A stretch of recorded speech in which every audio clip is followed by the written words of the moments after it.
Good morning and welcome to Frankly Speaking here on WYDC TV Big Fox. I'm your host, Frank Acom. We are broadcasting live from the Hesselson studio. I know I missed a couple days. I apologize. I had some type of bug or something.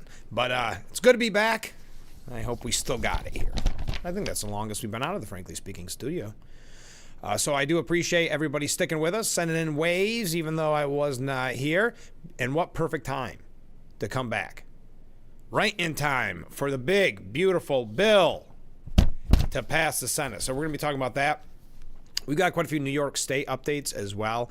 Elise Stefanik signaling she's going to run again for governor. Not again for governor. I mean, signaling again that she may run for governor, but no specific time frame on when she will announce, which is a little discouraging. But we'll talk about that. The media clearly concerned because we've got polls showing that her and Mike Lawler would lose to Governor Hochul. We'll talk about all those topics, ICE, protests, upcoming July 4th, all that and much more. If you are new to the program, as always, you can reach out at that number on the bottom of the screen. So breaking news last night, before we get to the big, beautiful bill. Paramount Global and CBS have agreed to pay President Donald Trump a sum that could reach north of $30 million to settle the president's election interference lawsuit against the network. Trump will receive $16 million up front. This will cover legal fees, costs of the case, and contributions to his future presidential library or charitable cause to be determined at Trump's discretion. This is going to be very interesting because between this and the lawsuit against George Stephanopoulos, we're in a scenario where President Trump's library could be paid for exclusively by the media that hates him so. Now, I do think this sends an important message because I don't know any other way you can look at that Kamala Harris interview with the selective editing. Any way of watching that and not say, because of the time frame for it, that it was anything but election interference. But as I've said in the past, if you donate to a presidential library, they'll put a brick with your name on it. I think there should be a brick with George Stephanopoulos' name there, and one now with CBS. Now, there is an anticipation that there will be another allocation in the mid 8 figures set aside for advertisements, public service announcements, or other similar transmissions in support of conservative causes. So that the network would be playing those announcements. With these considerations, CBS would pay well in excess of the $15 million ABC paid Trump to settle a defamation lawsuit last year. Now, current Paramount management disputes the additional allocation, those free advertisements, essentially. Sources close to the situation told Fox News Digital that CBS has agreed to update its editorial standards to install a mandatory new rule. Going forward, the network will promptly release full, unedited transcripts of future presidential candidates' interviews. Now, if you recall, we said at the time, if Trump doesn't win, then we'll never hear more about that selectively edited Kamala Harris interview. And since he did win, we're hearing a lot about it. I think there wouldn't have been as much of an issue if the full video was posted, if the full transcript was released, but they refused to do so. They hesitated on that because, again, they thought that they were untouchable if Kamala Harris were to win. People involved in the settlement have referred to this as the Trump rule. Quote, with the record settlement, President Donald J. Trump delivers another win for the American people as he once again holds the fake news media accountable for their wrongdoing and deceit. CBS and Paramount Global realized the strength of this historic case and had no choice but to settle. President Trump will always ensure that no one gets away with lying to the American people as he continues on his singular mission to make America great again, a spokesman for Trump's legal team told Fox News Digital. Now, if you recall, Trump was seeking $20 billion, but I would say he did just fine. So Paramount, if you are just joining us, Paramount and CBS have agreed to pay upwards of $30 million in that lawsuit to settle the president's election interference lawsuit. $16 million up front. There's something so ironic and so very, very interesting to me, or deliciously ironic, perhaps you could say, in the presidential library slowly but surely getting completely paid for by the mainstream media that has hated him so throughout both his first term, in between his second term, and so far his full second term. They do not look to be any more Trump friendly. Okay, so yesterday, as you know by now, undoubtedly, the Senate passed Trump's sweeping big, beautiful agenda bill, sending it to the House for final approval. It was a 27-hour blitz of amendments. It was a 51-50 vote where J.D. Vance was called in to break the deadlock to break the tie. And it puts Republicans on track to have the bill on the president's desk by the self-imposed 4th of July deadline if enough House lawmakers stay on board. That, I think, will be a tough time frame, as today is the 2nd. Now, I know they're calling members back to the House, and they are looking to do what the Senate did, essentially, which is go great guns to get this done. Now, Republican Senators Susan Collins of Maine, Rand Paul of Kentucky, and Thom Tillis of North Carolina joined all 47 Democrats in voting nay. I think we have an opportunity to talk a little bit more about North Carolina and Thom Tillis' seat, because he's not running for re-election. We're going to talk about who may be vying for that seat a little bit later on. But those 3 Republicans joined all 47 Democrats in voting nay. I do believe there is a part to Rand Paul that very much likes, and all 3 of those members of Congress, or excuse me, senators. I'm thinking about the next step. The senators, it still works, but there's something about loving walking out in the hall and having the media swarm them, getting their soapbox, if you will, having that opportunity. Now, I know there's probably a lot of Rand Paul fans out there. Rand Paul has sometimes helped the president, other times has not. The president saying that he's just an always no vote, and you come to expect that. John Thune, pardon me, Senate Majority Leader, said today was a historic day for our country, and we're very excited to be a part of something that is going to make America stronger, safer, and more prosperous. This is historic in my time in Washington, D.C. This is the first time we've done anything meaningful on entitlement reform. And wait till I show you how the media is presenting that. Listen, we know what they're going to say. No matter who the Republican is, really, at that point, as president, pushing an agenda like this, they're going to say, what? It's going to cut your Medicare, Medicaid, and Social Security. So predictable. Well, I do have a couple examples of what the media is saying here in a little bit. But the mega bill, which clocks in at nearly 900 pages in length, extends most of Trump's 2017 tax cuts, reduces taxes on tips and overtime pay, and increases spending on defense, border security, and energy exploration while slashing entitlement outlays. The legislative bundle has inched through Congress, overcoming criticism from all parts of the Republican Party. After more than a month of deliberation, the Senate modified the House version of the legislation to extend business tax reductions, deepen cuts to Medicaid, increase the debt limit by $5 trillion, and eliminate a moratorium on state restrictions against artificial intelligence. Senator Lisa Murkowski, from Alaska, emerged as the key swing vote, with GOP leadership leaning on her aggressively, and she handled questioning on it later after it passed very awkwardly. I'm not sure if you saw that video where she was essentially not replying to a reporter's question when they met face-to-face. We'll talk about that in just a second.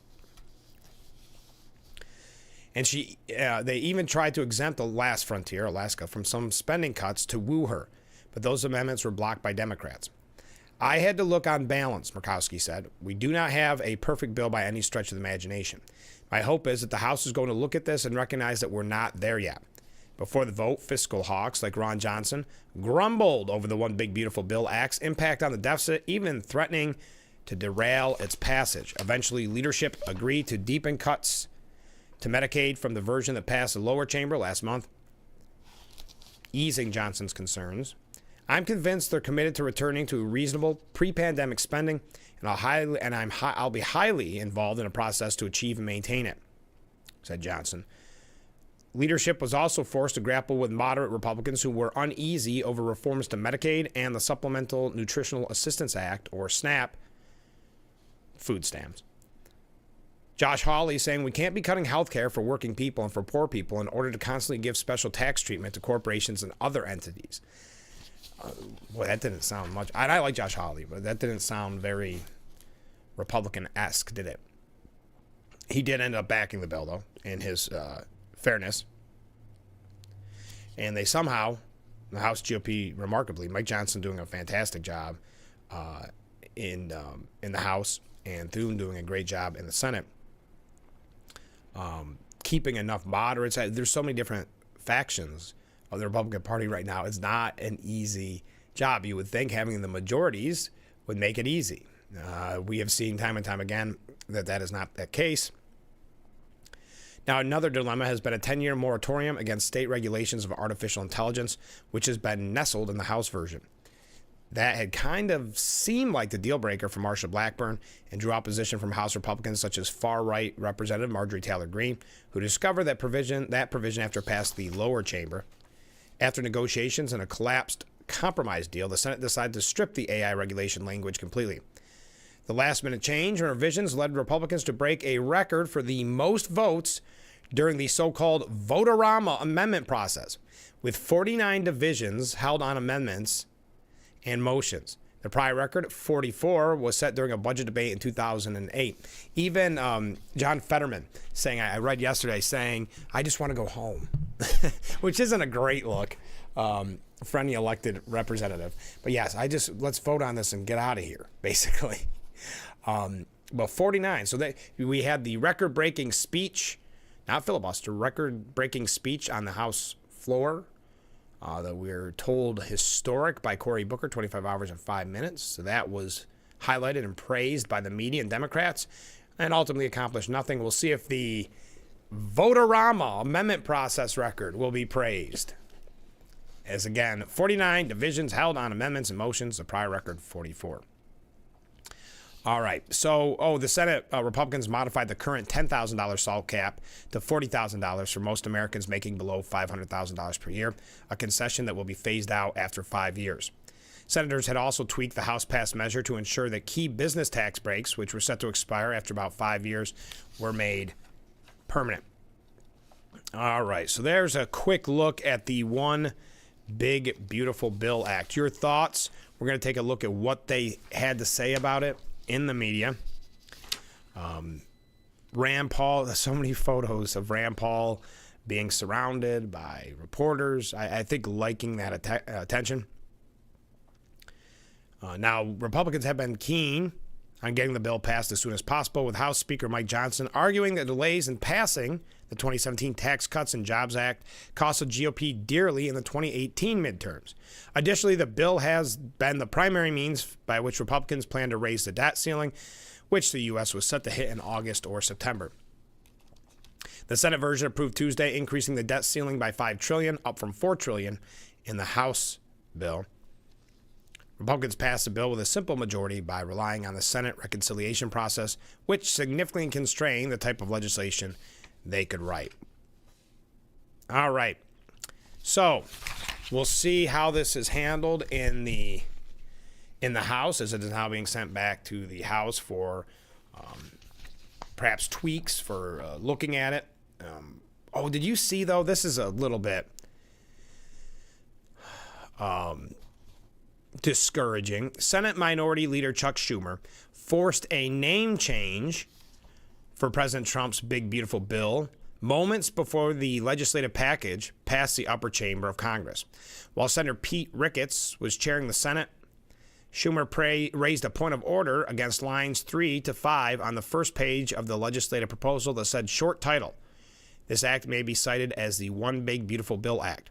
Schumer argued the title of the bill violated Section 3, and this gets wonky, folks, 313B1A of the Congressional Budget Act of 1974, or what's commonly referred to as the Byrd Rule. Ricketts said the point of order was sustained, meaning that text will be stricken from the bill. Then Schumer, of course, saying, "This is not a big, beautiful bill at all. That's why I moved down the floor to strike the title. It's now called the Act." That's what it's called. But it's really the big, ugly betrayal, and the American people know it. That's kind of a weak one. I wonder who wrote that for them. This vote will haunt our Republican colleagues for years to come. Because of the bill, tens of millions will lose health insurance, millions of jobs will disappear, people get sick and die, kids will go hungry, and the debt will explode to levels we've never seen. Wow. Let's read that line again. That's a masterclass in cliches. Because of this bill, tens of millions will lose health insurance, millions of jobs will disappear, people will get sick and die, kids will go hungry, and the debt will explode to levels we have never seen. The bill is so irredeemable that one Republican literally chose to retire rather than vote yes and decimate his own state. And that's how you know you've become a useful idiot. That's a political term. Well, you could use it in another, but that's how you hear that term, useful idiot. That when Thom Tillis made that announcement and criticized the bill, Chuck Schumer, of all people, gets to use him as proof of how bad this is. Asked whether he hoped to irritate Trump by changing the name of the bill, Schumer responded, "I don't even think of President Trump. I thought of the truth. This is not a beautiful bill, and anyone who loses their health insurance doesn't think it's beautiful. Any worker in the clean energy industry who loses their job does not think it's beautiful. Any mom who can't feed her kid on a $5 a day doesn't think it's beautiful. We wanted the American people to know the truth." So kind of a petty way to go out, not a big deal in the scheme of things, but obviously wanting to make that petty move and make sure that it was no longer named the One Big Beautiful Bill Act, because we've talked about how amazing the branding is on that. All right, we got to take a break. Yes, I'm running extremely late, but I'm so happy to be back with you. So thank you so much for joining us this morning. We'll be right back with Frankly Speaking here on WYDC TV. Big Fox, stay with us.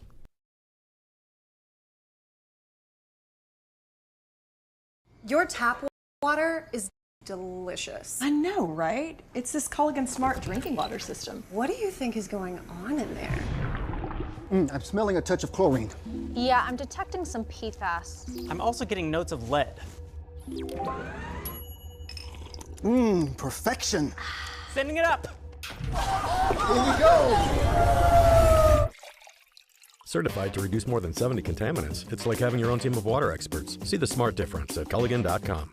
When you're on, don't forget to visit our Facebook page at Big Fox News. Catch up on news from the Twin Tiers. Vote on the daily question and hear about local events.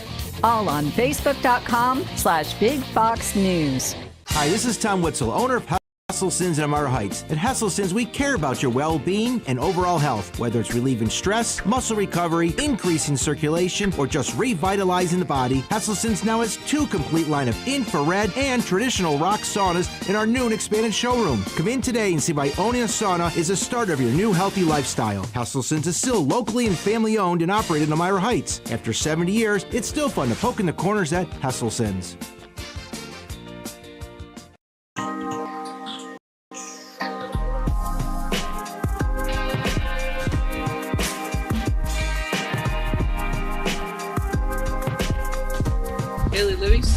Big Fox News, Corning, New York. If you or a loved one regularly used hair relaxers or straighteners and were diagnosed with uterine, ovarian, or endometrial cancer, you may be entitled to significant financial compensation. I've used hair relaxers for years. I had no idea they could cause cancer. Chemical hair relaxers and straighteners have been linked to serious conditions, including several types of cancer. If you used hair relaxers and have been diagnosed with uterine, ovarian, or endometrial cancer, call us now. There's no fee unless we win your case. Call. The Frankly Speaking Roof Cam, brought to you by Boss Security in Horseheads. Contact them today for all your business and home security needs. We are back broadcasting live from the Hesselson studio. Let's go to some viewer comments during the Stu Ben Senior Services section of our program, where we read viewer comments. Stu Ben Senior Services, empowering seniors to age at home. There we go. Good morning, Frank. Well, hey, Mark. Good morning. Thanks for joining us. I see Ms. Hochul wants to spend $540 million on gun control. Is she out of her mind or just hates guns? I don't think that's being mutually exclusive. I think someone can be both. I don't know exactly which initiative you're talking about. I know that she brags about the $347 million that she claims is going to gun violence prevention initiatives. But yes, you're always going to see hatred for guns coming from the one-party rule in Albany and the governor's office.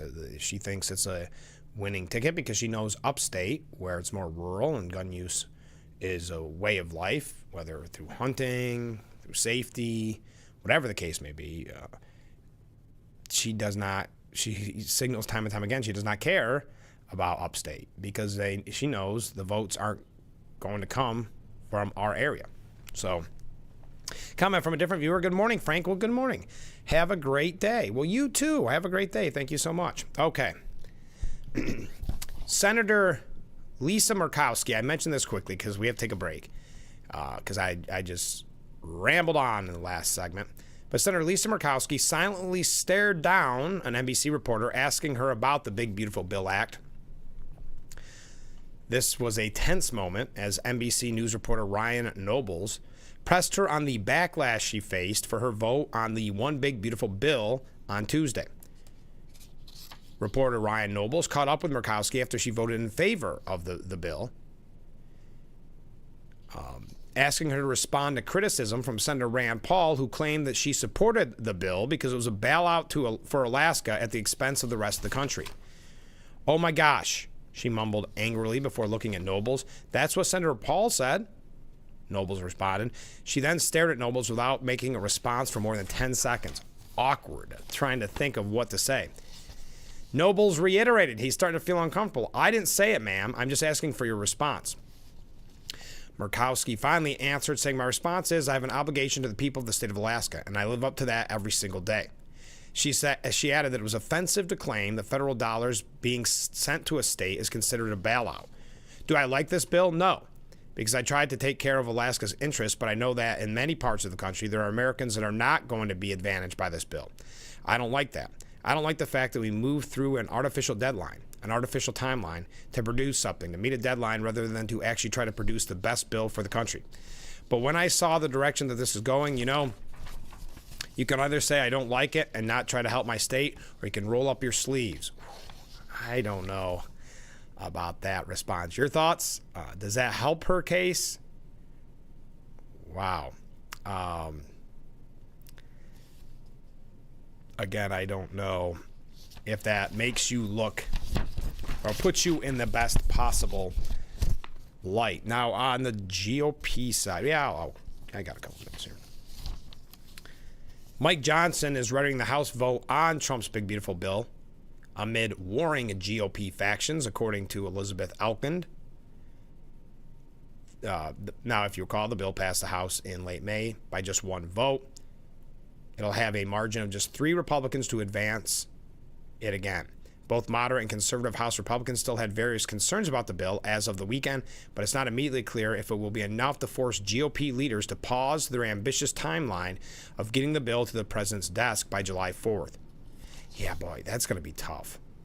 The House will work quickly to pass the One Big Beautiful Bill that enacts President Trump's full America First agenda, of course, by the 4th of July. The American people gave us a clear mandate, and after 4 years of Democrat failure, we intend to deliver without delay. This bill is President Trump's agenda, and we are making it law. House Republicans are ready to finish the job and put the One Big Beautiful Bill on President Trump's desk in time for Independence Day. Majority Leader Steve Scalise said on Monday that the House could start voting as early as Wednesday at 9 a.m. on the first procedural hurdles, with final passage possible later that day or Thursday. So that the fun begins early this morning, potentially. House GOP leadership held a brief call with lawmakers on Saturday to discuss their expectations on the timing of the bill, while also urging them to air concerns with their Senate counterparts directly rather than on social media. Meanwhile, Majority Whip Tom Emmer and his team began taking temperature in the House GOP conference remotely even as the Senate still considered the bill. This was on Sunday. Emmer said, "We want to get on this as soon as possible, so be prepared." So hitting the ground running this morning, potentially. That doesn't normally seem to be the case, even though there's the potential for it. Now, some Republicans already signaled that they're not huge fans of it. So it is going to be a heck of a battle to get this across the finish line, especially in time for July 4th. The House kicks off the final sprint with key committee hearings. The powerful House panel is the final gatekeeper before most pieces of legislation get to a chamber-wide vote. It comes after the Senate. We know all about that. Okay. It's not clear how long the House Rules Committee meeting will go.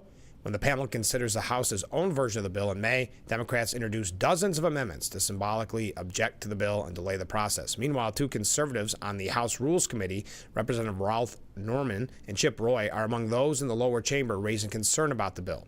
Their opposition in committee would not be enough to stop it, but the legislation could face serious threats House-wide, where just 4 GOP no votes would be enough to sink the bill. So there is kind of an update in general. I'm going to tell you what. Well, obviously, this bill has ignited a storm, if you will, with Trump and Musk. We'll talk a tad bit about that as well.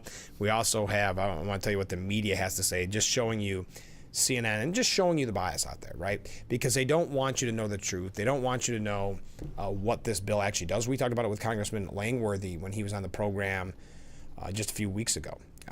They want to present it in a way that is as scary as possible in hopes that puts Democrats over the majority line in the House come midterm. So we can talk about that, but we got to take a short break. Stay with us. We'll be right back with Frankly Speaking here on WYDC TV. Big Fox. Stay with us. When you're online, don't forget to visit our Facebook page at Big Fox News. Catch up on news from the Twin Tiers. Vote on the daily question and hear about local events. All on Facebook.com/Big Fox News. Enjoy a Finger Lakes at Hector Hideaway. Dine inside or out on the deck for gorgeous lake views and pair your meal with a local wine, beer, or beverage. Visit us today at Hector Hideaway. I have severe plaque psoriasis, but thanks to Skyrizi, I'm showing off my clearer skin. With Skyrizi, I saw dramatically clearer skin. And most people were clearer even at 5 years. Don't use if allergic. Serious allergic reactions, increased infections, or lower ability to fight them may occur. Before treatment, get checked for infections and TB. Tell your doctor about any flu-like symptoms or vaccines. With Skyrizi, nothing on my skin means everything. Ask your dermatologist about Skyrizi today. Learn how AbbVie could help you save. We've told people Liberty Mutual customizes your car insurance so you only pay for what you need. For the last time. Huh. Shallow. Only pay for what you need. Liberty, liberty, liberty, liberty. Let GCP Discount Liquors and Wines cool you off this summer with neutral vodka seltzers on sale for $13.99 all month. Save more with a $4 QR rebate, making your final cost $9.99 on an 8-pack. 750 milliliter Dr. Frank dry or semi-dry Riesling, normally $16.99, is on sale this month for $13.99 a bottle.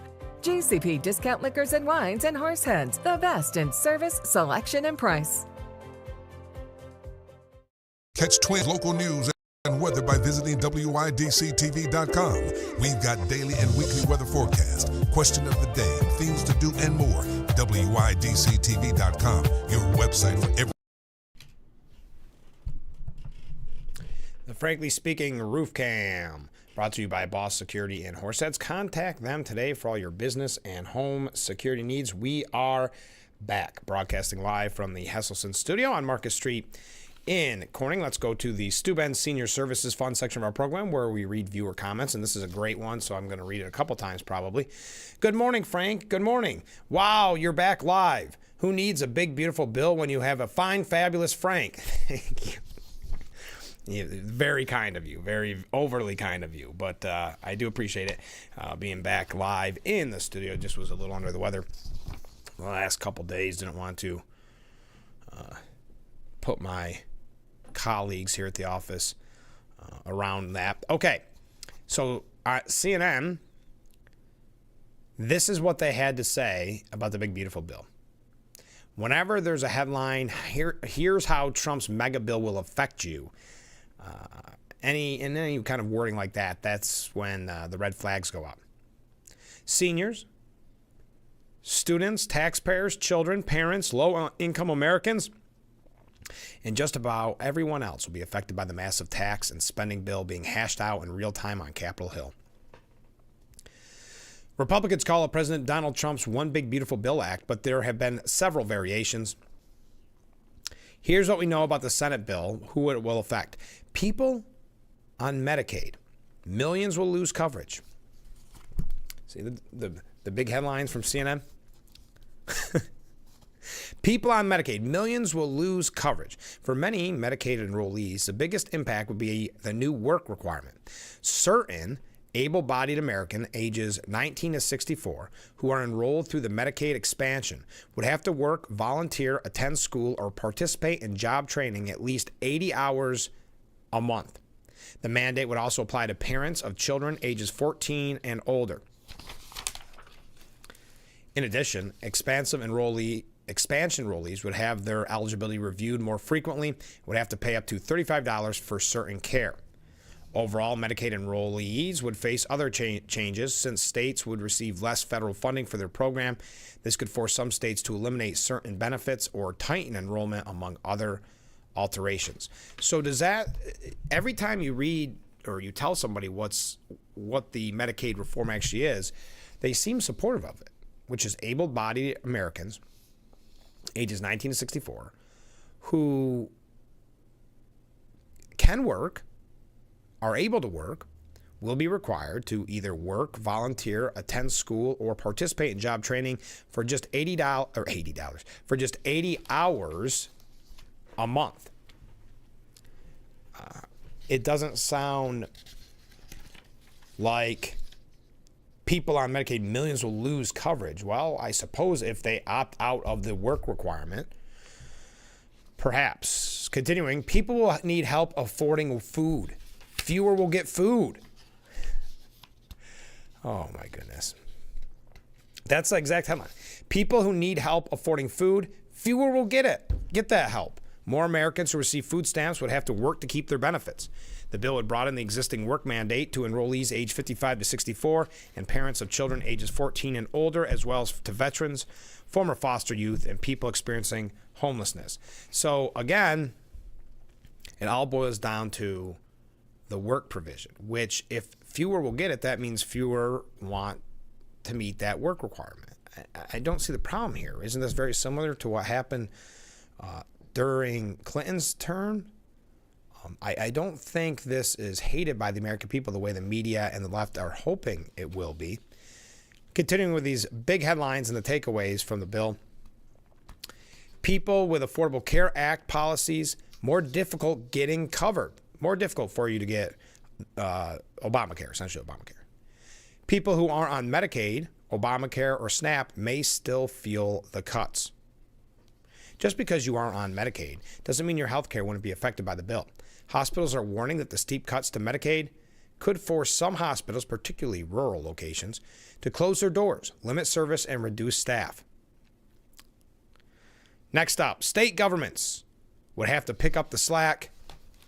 Taxpayers might not notice the tax cut extensions. Wow, is there anything positive that CNN can say about this bill? Senior citizens would get a temporary tax break. Okay. I mean, they had to throw in temporary, but senior citizens will receive a $6,000 boost to their standard deduction from 2025 through 2028. The benefit would start to phase out for individuals with incomes of more than $75,000 and couples with incomes double that amount. The people with student loans would see some big changes. New caps would be placed on the amount students can borrow in federal student loans for graduate school and how much parents can borrow to help pay students' tuition. There would be fewer opportunities for deferments or forbearance. There would also be limits on lending for part-time students and a much more limited set of repayment options, veering away from the loan forgiveness programs of the Biden era, which again were rejected by the Supreme Court, but he did them anyway. Private colleges with big endowments would see a big tax hike. Someone buying a car could deduct interest payments. That would be nice. But bad news for anyone who wanted to buy an electric vehicle, which ranged up to $7,500 and were enacted by Democrats under Biden, would end at the end of September. They had been rescheduled to last through 2032. Parents will get a bigger tax credit for each of their children, so you put all the negative at the top, put some of the positives at the end. Babies will get a nest egg from the government. Workers who receive tips or overtime pay would get a temporary tax break. People planning on solar and wind tax credits will have to hurry. The bill speeds up the end of the tax incentives for renewable energy projects. Immigrants may no longer qualify for benefits. The bill would limit eligibility for federal benefits, including food stamps, Medicaid, Affordable Care Act, premium subsidies, and Medicare, to a smaller set of non-citizens. Some immigrants, such as refugees and victims of domestic violence and sex trafficking, would no longer qualify. The wealthy generally will get wealthier. Millionaires who lose their jobs could no longer collect unemployment. Elon Musk, in particular, is not happy. People worried about the national debt are also not happy. And finally, Trump's border wall would finally be built. So that's CNN's rundown of what is in the big, beautiful bill. We better take a short break. Stay with us.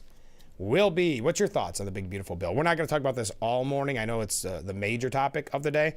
So we're going to move on to Trump and Musk for just a little bit. I do have a lot of New York State issues that I want to get to.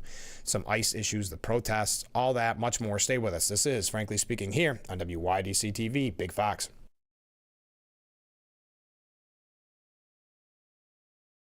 Attention, Elmeron may lead to vision loss. If you have suffered vision problems after taking Elmeron to treat bladder pain, call the Hearn Law Firm.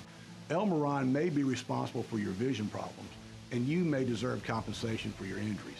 If you took Elmeron and now have vision problems, call the Hearn Law Firm at 888-308-3866 right now. You could find out if you qualify in less than 2 minutes. Call 888-308-3866 for your free case review.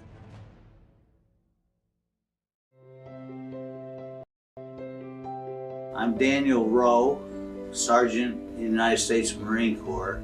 September 29, 1982 to December 15, 1986. That's the best in the whole deal. Connections. The veterans luncheons are for us to be with each other, to let down, relax, and be ourselves. Macy's 4th sale has our lowest prices of summer on mattresses. Rest easy with up to 65% off our top brands. A free adjustable base or box spring. Plus a Macy's gift card up to $300. Ends Monday at Macy's.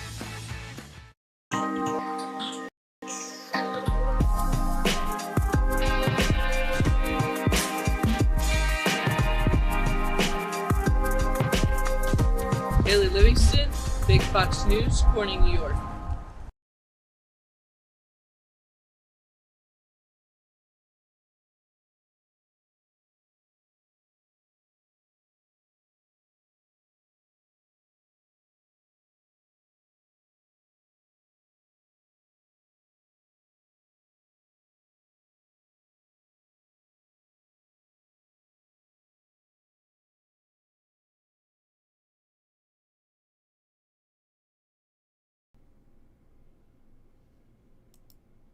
The Frankly Speaking Roof Cam brought to you by Boss Security in Horseheads, our picturesque view of historic Market Street. Thank you to Boss Security. Contact them today for all your business and home security needs. We are back broadcasting live from the Hesselson studio on Market Street in Corning.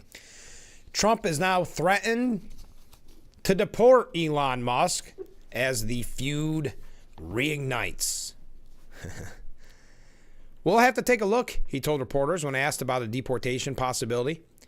Born in South Africa, Musk has been a U.S. citizen since 2002, meaning that he would have had to have been found guilty of a crime before deportation could be considered even a possibility. You might have to put Doge on Elon. You know what Doge is? The monster that might have to go back and eat Elon. Wouldn't that be terrible? He gets a lot of subsidies. So not only threatening deportation, also threatening to start looking at the subsidies for Tesla and some other projects like SpaceX.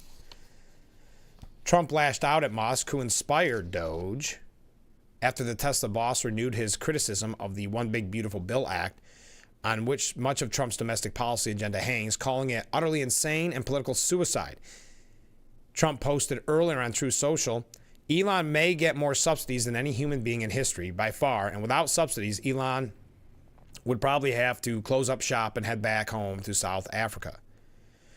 No more rocket launches, satellites, or electric car production, and our country would save a fortune. Perhaps we should have Doge take a look, a good hard look at this. Big money to be saved. Now this comes after Musk has consistently vented his anger at the Big Beautiful Bill. And what's interesting, then Musk comes back in and, well, he might have done that before. I'm not sure the full timeline. But before, he started saying, well, we need a third party, a party that will be more powerful than Trump's. We need to primary and run races against some Republicans in the midterms. Stephen Collinson said politics is, and this is from CNN, politics isn't rocket science. If it were, President Trump might have something more to worry about in his reignited feud with his estranged first buddy, Elon Musk. But nothing in the explosive and now soured flirtation of the world's richest man with politics suggests he has the magic touch to spark the kind of creative disruption in the Republican Party that he set off in the orbit and electric vehicle industry. What a weird way that Stephen Collinson words things. Basically saying that Musk hasn't proven himself to be any kind of political powerhouse. I would say the opposite, and that's why I think it's interesting when he starts making political threats against Trump, because or even suggesting that Trump wouldn't have won if it weren't for him. I'm not saying the money that Musk gave wasn't helpful, don't get me wrong, but I'm saying that he on the campaign trail was sometimes more of a liability than he was a benefit. Musk's first among equal status as head of the Department of Government Efficiency at the start of Trump's second administration is now a memory. He's so livid over Trump's debt and deficit inflating Big Beautiful Bill, which passed the Senate on Tuesday, that he's threatened to primary every GOP lawmaker who votes for it and to set up a new political party. Musk does wield considerable political weaponry. Now that would help. I mean, that's got to scare some Republicans who are thinking of voting for it. They're maybe a little wishy-washy. So there is the money there, but a third party, a new political party, is not there, in my opinion. Your thoughts on that? I would love to hear them. And as the owner and obsessive user of X, Musk can call up online mobs against lawmakers and even Trump himself, though he's been careful this time not to single out the president directly over the bill. Musk is the dominant force in the American space program. If Americans reach Mars, they'll probably get there on one of Musk's starships. And technologies such as Musk's Starlink are vital on the battlefield, as the war in Ukraine has shown. Yet for all his enormous power, Musk has not shown much political dexterity, nor apparently created his own base of support that could dominate the GOP. Yeah, I don't think we see any of that. I mean, basically any support he got was because of his support of Trump. So people, in many instances, begrudgingly supported Musk because he saw Trump support him. The person saw Trump support him. Because I know, like I said, I know I've said it a million times, but I do think that Musk was very often on the campaign trail a liability during these rallies. And I don't want to go through the whole history. This goes through the whole histories, but I don't see a scenario where he ever has the power of Trump. They're even asking a CNN, who is Musk's base, if he was going to start a third party. CNN's Aaron Blake assessed polling earlier last month that showed surprisingly comparative polling data among Republicans for Musk and Trump, at least before their latest bust up. But beyond the tech world, where he used his rock star status to funnel young, disaffected male voters toward Trump, it's not clear that Musk has a broader constituency. By siding with the Republican Party's anti-debt wing, Musk now seems a natural ally of libertarians such as Kentucky Senator Rand Paul, who voted against the bill. But fiscal hawkishness and speaking with a GOP spending crowd isn't a reliable route to power, as the failed presidential campaigns of Senator Paul and his father, Ron Paul, have demonstrated. Anyway, enough on that. I don't think. I mean, he's got a lot of money, so he could definitely scare some wishy-washy Republicans who are maybe in a district that leans more towards Democrats or more towards very conservative Republicans. But I think Trump could easily call Musk's bluff. So one last thing on this when we come back, but I see some of your comments coming in as well. We'll read that. Don't want to run too late, so we got another break coming up. Stay with us. We'll be right back with Frankly Speaking here on WYDC TV, Big Fox.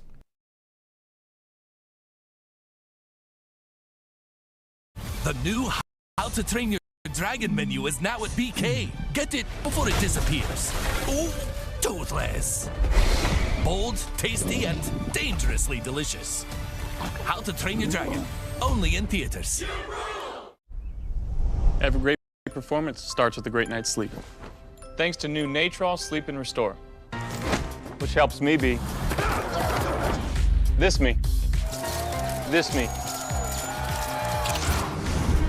this me. I'm kidding. To be my best at all of this, I have to be my best at this. Every great night's sleep starts with Natrol. New Natrol Sleep and Restore for your ultimate restorative sleep. Since 1983, Nissan has been assembling award-winning vehicles for you, right here in America. And we're committed to keeping our lineup affordable and free from new tariffs. That's why we've lowered MSRP on our best-selling Rogue and Pathfinder. Because Nissan is here for you. Hurry, 4th of July offers end soon at the Nissan Summer Sales Event. Now get 0% APR financing for 60 months on the 2025 Nissan Rogue or Pathfinder.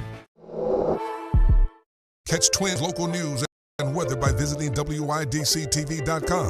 We've got daily and weekly weather forecast, question of the day, things to do, and more. WYDCTV.com, your website for everything Twin. The Frankly Speaking Roof Cam, brought to you by Boss Security in Horseheads. Contact them today for all your business and home security needs. We are back broadcasting live from the Hesselson Studio on Market Street in Corning. And let's go to the Steuben Senior Services Fund section of our program, where we read viewer comments. This viewer writes, Mark says, I don't support a third party. We pay enough for government. They make a lot of money. They do make a lot of money. A third party normally ends up hurting the party that you purport to support. I mean, it doesn't really, I mean, not that historically has been done that much other than Ross Perot, but look, that just cost George H.W., I don't know, Ralph Nader. I don't see Musk having that political pull to start an effective party. Ken writes in, welcome back. And I have to say, since you never take time off, I pulled the trigger on sending a couple notes before realizing you weren't live. Here's the first. Well, thank you, Ken. I don't really take time off. I think that's the longest we've been away from the Frankly Speaking studio since we've been on the air. But this is what Ken writes. Since the Democrats are upset about Alligator Alcatraz, I have an idea on how the Democrats can protect the illegal immigrants that have criminal records, are slated for deportation, and are waiting due process. There's quite a lot of vacant land on the Martha's Vineyard Island. It would be relatively easy to bring in temporary housing on the island, and cruise ships could be moored just off the island's coast. This would provide more than enough temporary housing. The Democrats could watch and protect them more easily from the comfort of their island. That is a very good point, Ken. I think that would be a great idea. It's win-win, right? Like you said, they're close enough to many of the Democrats. The Democrats could keep an eye on them, help them out if need be. I think it's a wonderful idea. Yeah, we may talk a little bit about Alligator Alcatraz a little bit later on in the program. I have a couple things on it. One last thing that Allison Moreau at CNN highlights is that Musk can't put his political megaphone down no matter how much it hurts Tesla. And it's an interesting point, one we've made on the program in the past, but he lost a lot of really his base of Tesla buyers, which were the left, the Democrats who wanted to essentially virtue signal that they cared the most about the environment, so they bought a fancy electric vehicle. So when he started supporting Trump, he lost, or Tesla lost, that support. Now that he's turning on Trump, the people that were kind of playing anti-Democrat, kind of protest by buying a Tesla, now they don't want a Tesla. It's a really, he keeps painting himself into very different corners that all at the end of the day hurt Tesla. Elon Musk's plan for saving Tesla is blowing up faster than a SpaceX rocket. It's supposed to go like this. Musk, who became a chainsaw-wielding MAGA star, would ditch the DC sideshow and get back to business. His empire was... I can't read that word. I'm sure I know what the word is. It just got flailing. Okay, there it is. Sorry, it got printed weird. His empire was flailing without him, and Tesla especially was in a tailspin. Investors were clamoring for that old Musk magic to revive sales and pivot the electric vehicle company into an AI juggernaut worthy of its still lofty share price. Turns out you could take the CEO out of DC, but you can't take the DC out of the CEO. So again, at the end of the day, whatever feud he gets in, whatever conversation he has, hurts Tesla. You can't be happy if you are a Tesla stockholder. Okay, now we mentioned the big beautiful bill, and that's what this fight was all about. When we come back, because of Thom Tillis's announcement that he would be retiring, there's some exciting news coming out of North Carolina. We also, as I had mentioned, are going to bring up some New York State issues. And if we get to it, some more overall Trump news from his administration. But we got to take another break, then wrap up hour number one. Stay with us. This is Frankly Speaking on WYDC TV, Big Fox. It's 10 p.m. somewhere. Do you know where your kids are online?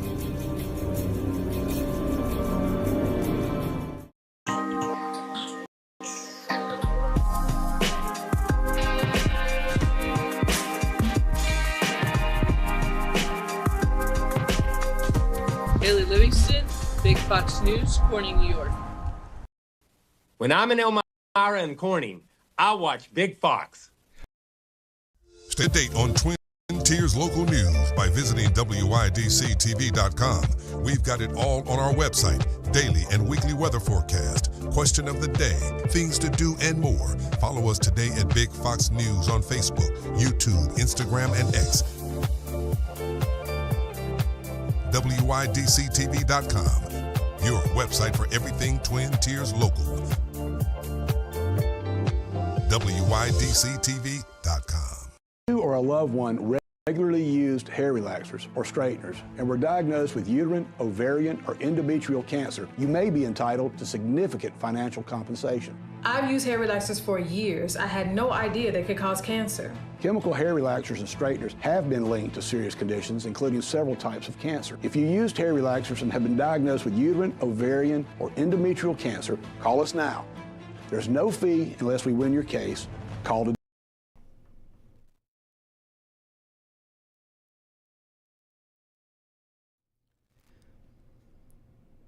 The Frankly Speaking Roof Cam, brought to you by Boss Security in Horseheads. Contact them today for all your business and home security needs. We are back, broadcasting live from the Hesselson Studio on Marcus Street in Corning.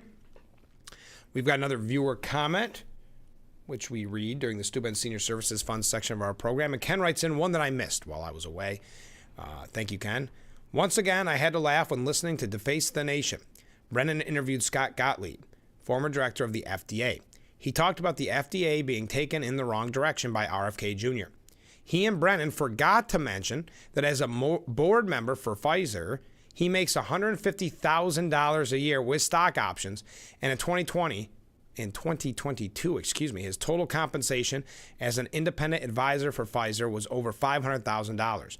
Why would he limit his compensation from Pfizer by agreeing with anything RFK Jr. says? That's a very good point, Ken. Thank you very much.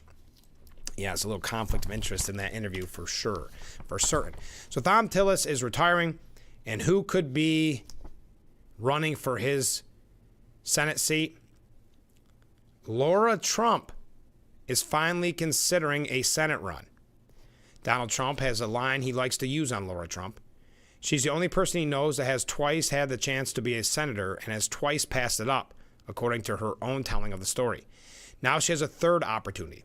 It comes after Thom Tillis, the Republican senator for North Carolina, announced he would not be running for re-election after clashing with the president over the big, beautiful bill. Laura Trump, who is 42 years old, said she is considering a run, telling Fox News Radio on Monday, "This is all kind of fresh within the past 24 hours for me. North Carolina is my home state. It's where I was born and raised. It made me the person I am today." In the past, she said her young family comes first, opting out of running for the Senate in North Carolina in 2022 and ruling herself out of taking Florida's vacant seat last year when Marco Rubio became Donald Trump's Secretary of State.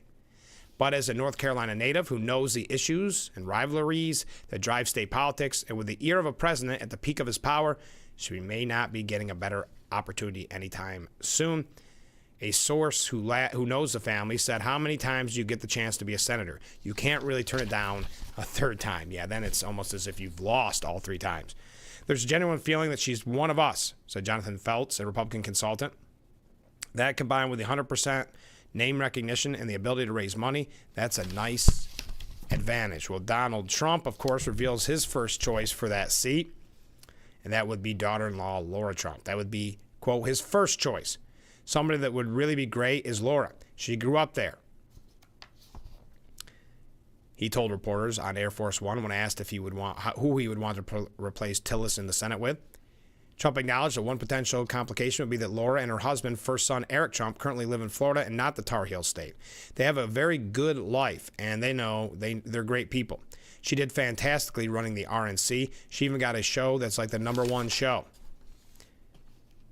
But Laura was born in Wilmington, North Carolina, and served as the co-chair of the Republican National Committee during Trump's stunning 2024 political comeback and landslide win in last year's presidential election.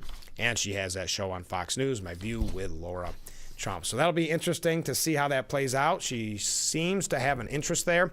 We're going to talk about somebody else that seems to have an interest in potentially running for a different seat, a gubernatorial seat, a governor's seat.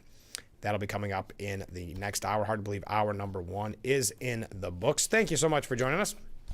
I know we had a couple unexpected days off there. I appreciate you bearing with us. It's good to be back so we can talk about the big, beautiful bill. If you want to talk more about that, more than happy to. But right now, we've got to wrap up hour #1. But as always, if you're new to the program, you can text that number on the bottom of your screen at any time. You can send a wave in. You can send a comment in. We'd love to hear from you. All right, hour #1 in the books. Hour #2, mere moments away. Stay with us.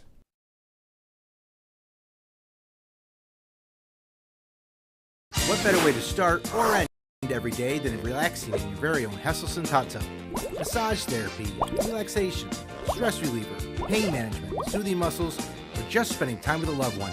Hot water therapy really does make every day better. Hesselson's has been a part of this great community for over 70 years, still being locally owned and operated. So make the drive to Hesselson's and start making your path to a better life today. And after 70 years, it's still fun to poke in the corners at Hesselson's. When you're running, don't forget to visit our Facebook page at Big Fox News. Catch up on news from the Twin Tiers. Vote on the daily question and hear about local events. All on Facebook.com/Big Fox News. I have psoriatic arthritis. But with Skyrizi to treat my skin and joints, I'm ready for this moment. Along with clearer skin, Skyrizi helps me move with less joint pain, stiffness, swelling, and fatigue. And it's just 4 doses a year after 2 starter doses. Don't use if allergic. Serious allergic reactions, increased infections, or lower ability to fight them may occur. Before treatment, get checked for infections and TB. Tell your doctor about any flu-like symptoms or vaccines. There's nothing like clearer skin and better movement. And that means everything. Ask your doctor about Skyrizi today. Learn how AbbVie could help you save.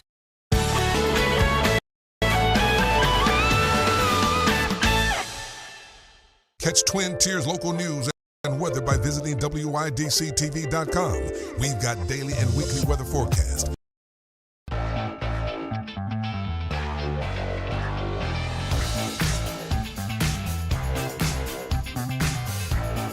It's hour number 2 of Frankly Speaking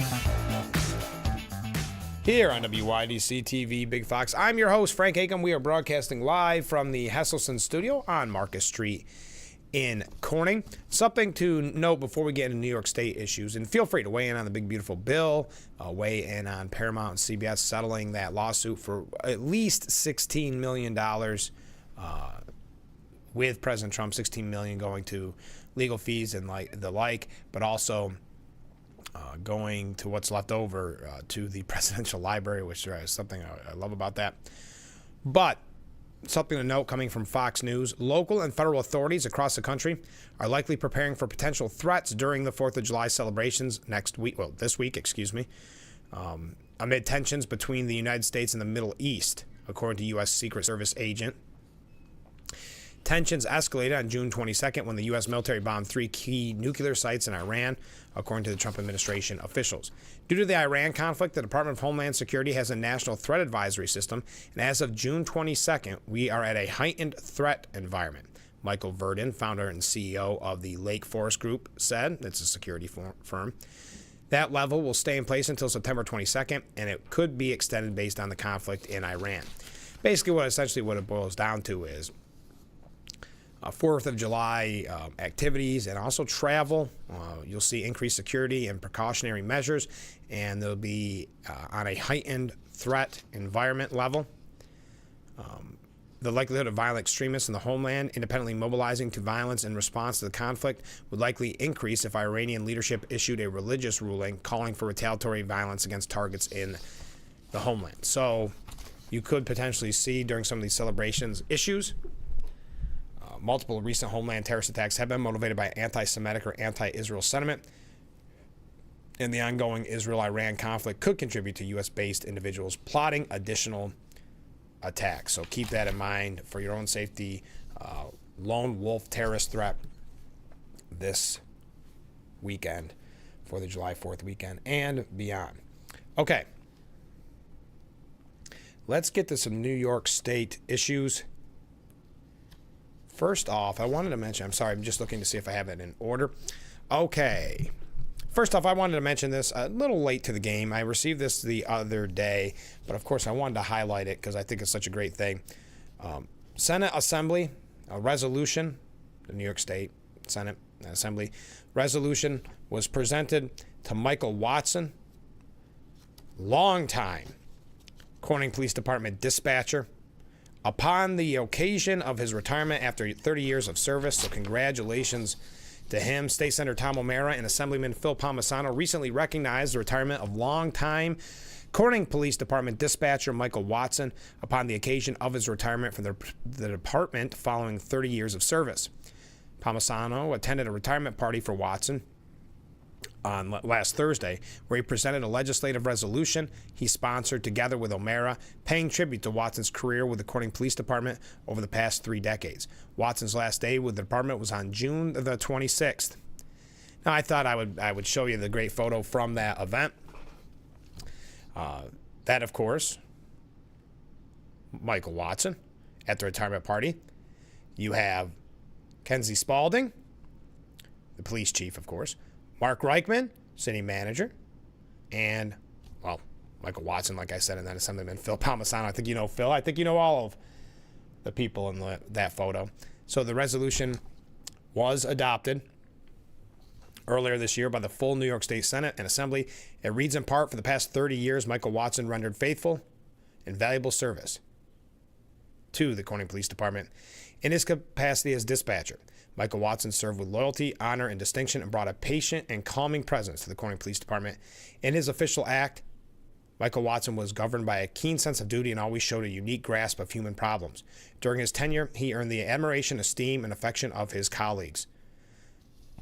There we are. So I thought that was congratulations, Michael Watson. I thought that was nice that they sent that along, happening a few days ago, but I thought still worth mentioning. Now we move up to the governor's race. Republican Congresswoman Elise Stefanik was in Buffalo on Monday, the Buffalo area. I believe she was actually there for Congressman Nick Langworthy, if I'm not mistaken. She addressed the rumors about her run for New York State governor. Now, we know, we've talked about it so extensively on this program. Many of you, I would say the majority, want her to run and would prefer her over Mike Lawler. That's not saying anything about Mike Lawler. It's just a preference. I think most people would agree that it's... in this audience, that it would be any Republican over Governor Hochul.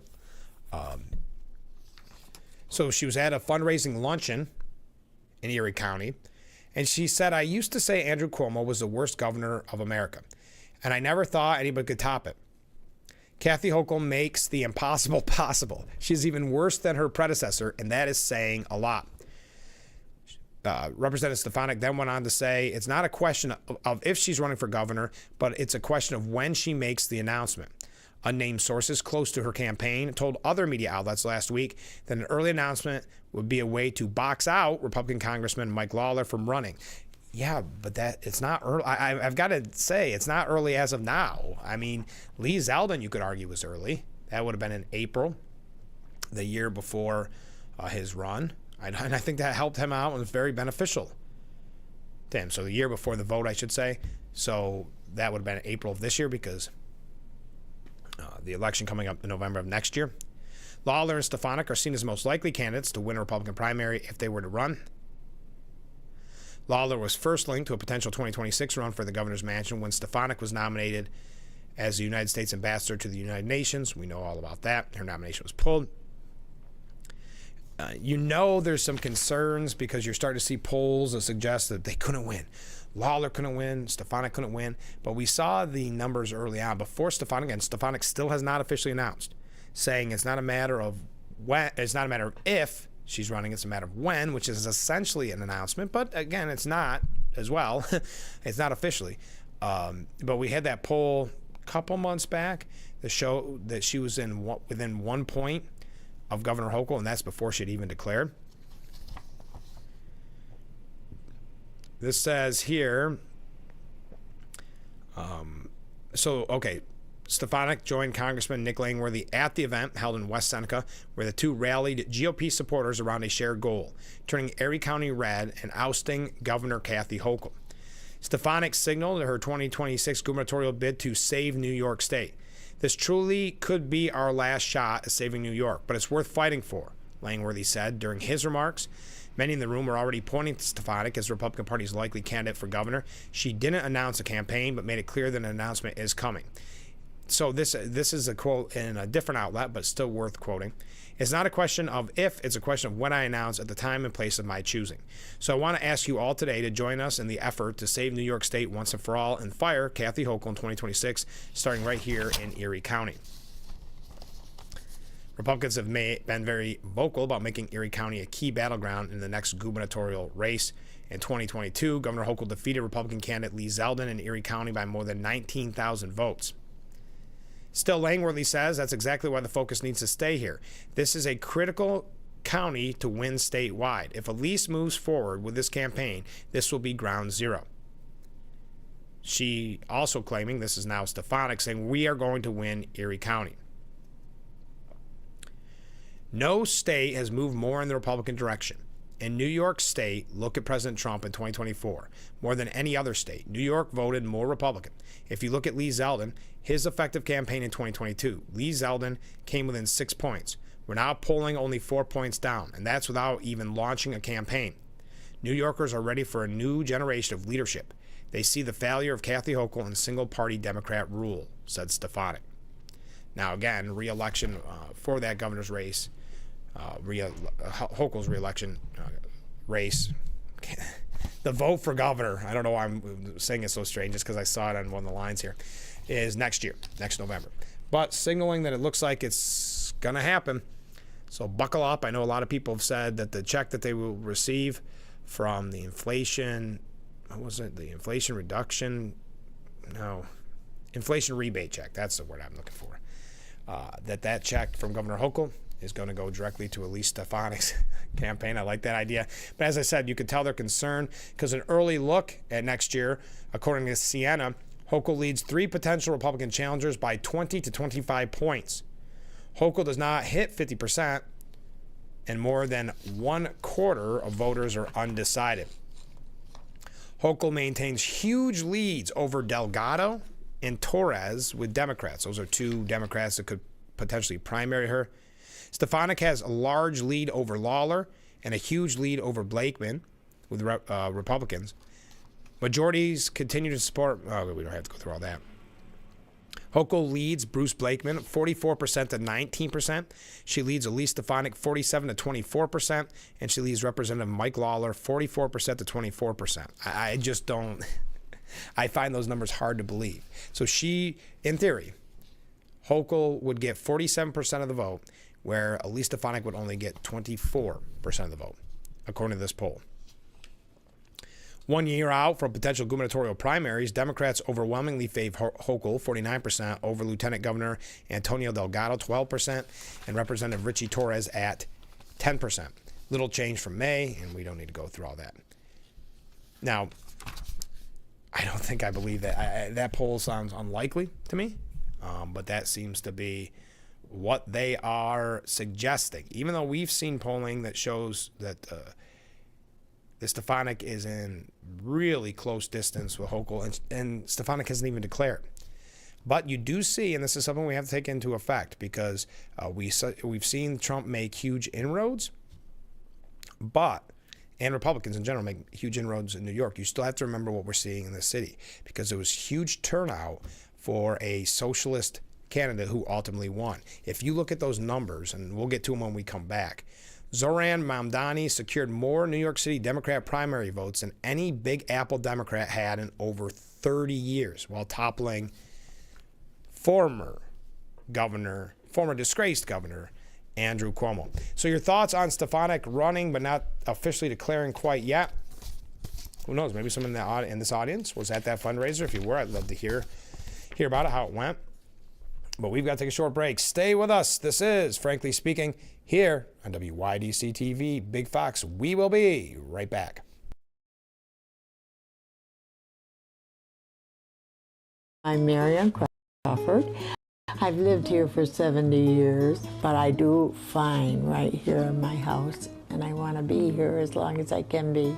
And I feel comfortable knowing that if something happened to me, someone would know because of the cameras that are installed in various spots in my home. That has been a wonderful gift to me, to be able to have that security and that support from Full Circle America, and that's what it's all about.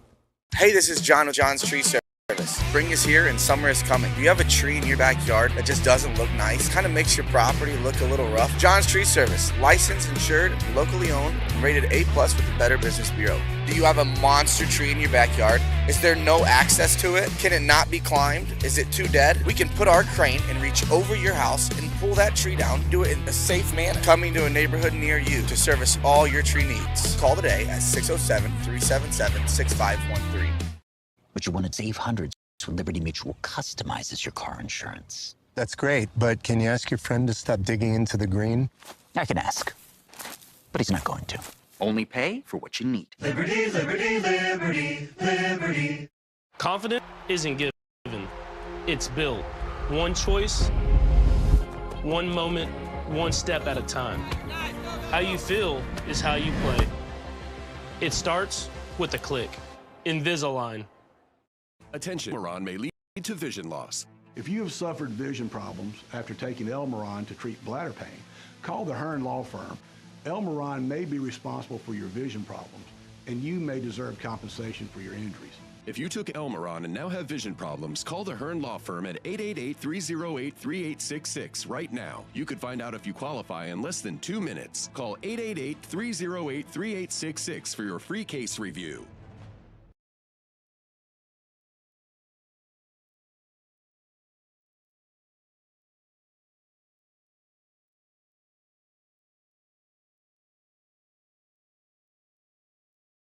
Frankly Speaking Roof Cam, brought to you by Boss Security in Horseheads. Contact them today for all your business and home security needs. We are back, broadcasting live from the Hesselson studio here on Marcus Street in Corning.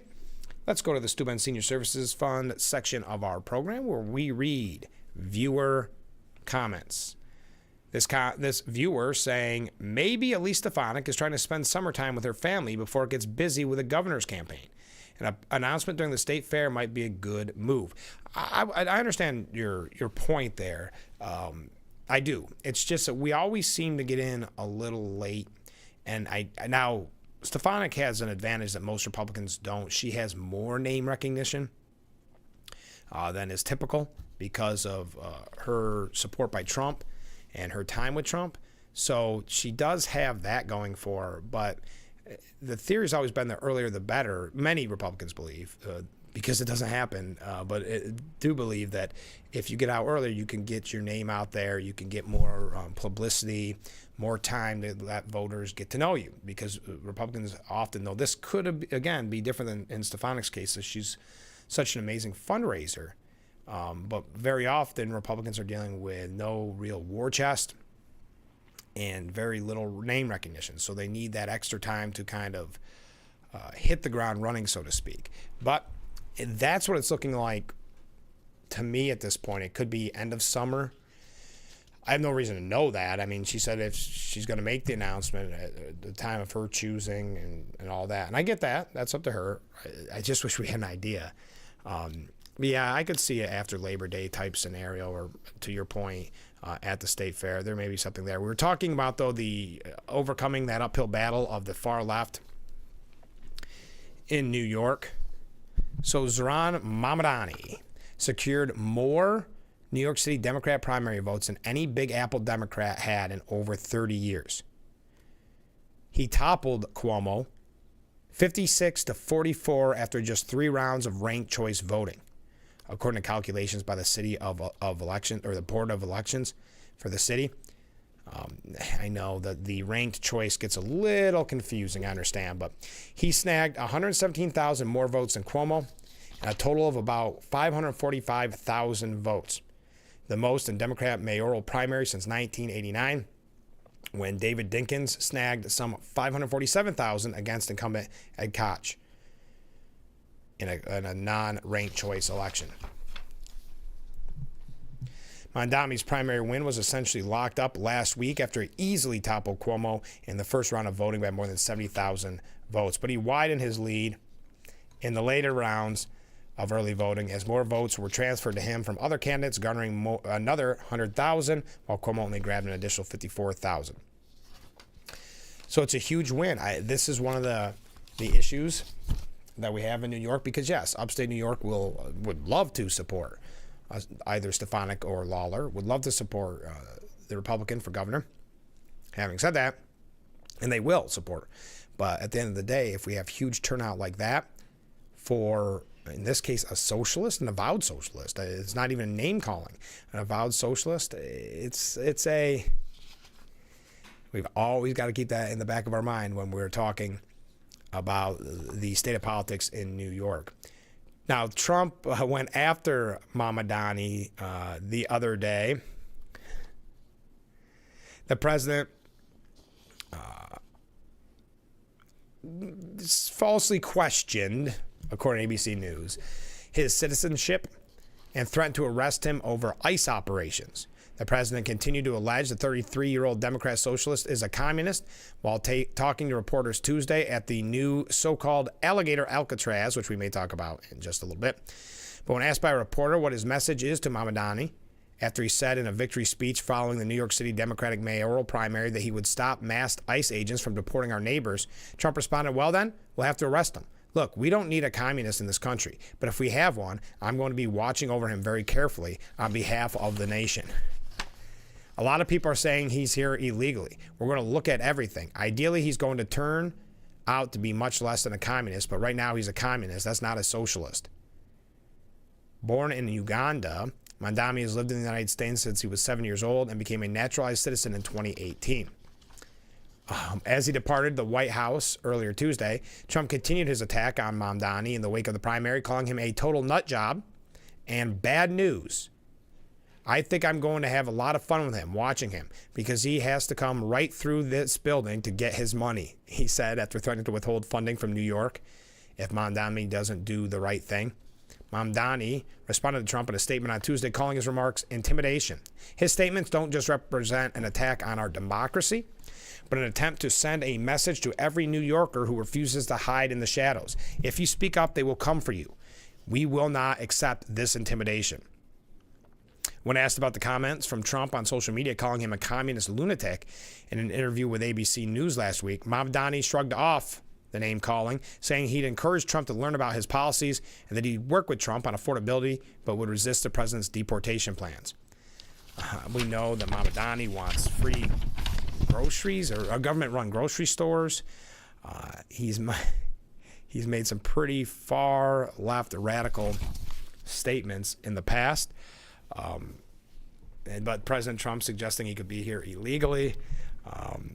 I like how every headline has to put it this way. His latest effort to promote false conspiracy theories about political opponents. I mean, technically, is Mamdani a political opponent? Is the mayor of New York City a political opponent to a president, a Republican president of the United States? I don't really know the ranking on that, but Mr. Trump's attack, and this is the New York Times again. Mr. Trump's attack on the mayoral candidate echoed language he has long used to lend credibility to falsehoods. A lot of people are saying he's here illegally, he said of Mr. Mamdani. We're going to look at everything. Governor Kathy Hochul, who has so far declined to endorse Mr. Mamdani, rallied behind him after Trump's attacks. This is what Governor Hochul had to say. I don't care if you're president of the United States. If you threaten to unlawfully go after one of our neighbors, you're picking a fight with 20 million New Yorkers, starting with me. Starting with me. I forgot. This is the same person who's, her account tweeted out a picture of her as Rambo and then quickly took it down, realizing the hilariousness, I guess, of it. I don't care if you're the president of the United States. If you're threatening to unlawfully go after one of our neighbors, you're picking a fight with 20 million New Yorkers, starting with me. That's got to make President Trump a little worried, a little nervous. But Politico had a report. It came out yesterday or late Monday. But it's really interesting. They're suggesting that some of the people that were donating, not suggesting, kind of proving, that some of the people that were donating to Cuomo, big donors, have now shifted to Mamdani. Now, that's interesting because Cuomo was presenting himself, which you'll laugh at this, but presenting himself as more moderate, where, again, Mamdani never hid the fact that he's a squad-type person, that he's a socialist, far-left socialist. But they spent their days demonizing him. Now they want a piece of him. The key players from Andrew Cuomo's campaign are lining up to woo the socialists. They scorn and scathe as they begin to jockey for influence inside a city hall that looks more and more likely to be led by a Democratic socialist.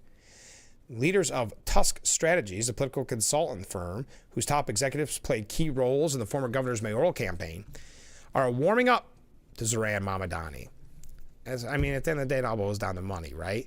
The softening comes after Cuomo's primary campaign spent its final weeks firing off vicious attacks against the Democrat socialist, his record, and his stance on the Israel-Hamas war. I think that's a scary message, too, about what New York City is dealing with, because this guy has not hid the anti-Semitic rhetoric as he pushed it throughout the campaign. So it makes you a little bit nervous to think that people overwhelmingly went out to vote for him, where that city is headed, because we've seen a lot of anti-Semitic protests in the street. We've seen it on the college campuses there in New York as well. I'm not going to go through what the campaign said. It doesn't matter. Cuomo ran such a bad race? Well, he stayed out of the limelight. Well, as much as possible. He didn't do the campaigning you're supposed to do. He was so arrogant and cocky that he was going to get this hands down easily. And look how this, it's one of those scenarios. I know I said it after Election Day, where it's that warm, fuzzy feeling that Cuomo may finally be out of our political lives. But there's also the real fear and real concern about what's happening to New York City and what's happening to kind of politics in general. That the Democrat Party seems to trend towards these more far-left Democrats now, that they want someone like Mamdani. There's actually a piece we're going to get to later on that they say signals the end of the Democrat Party because of candidates like this. I always think that's a little bit presumptuous, but it'll be worth mentioning. Now, Michael Goodwin. No, we got to take a break. We got a couple of things. I don't want to talk too much about Mamdani. We're going to get to ICE. We're going to get back into Alligator Alcatraz.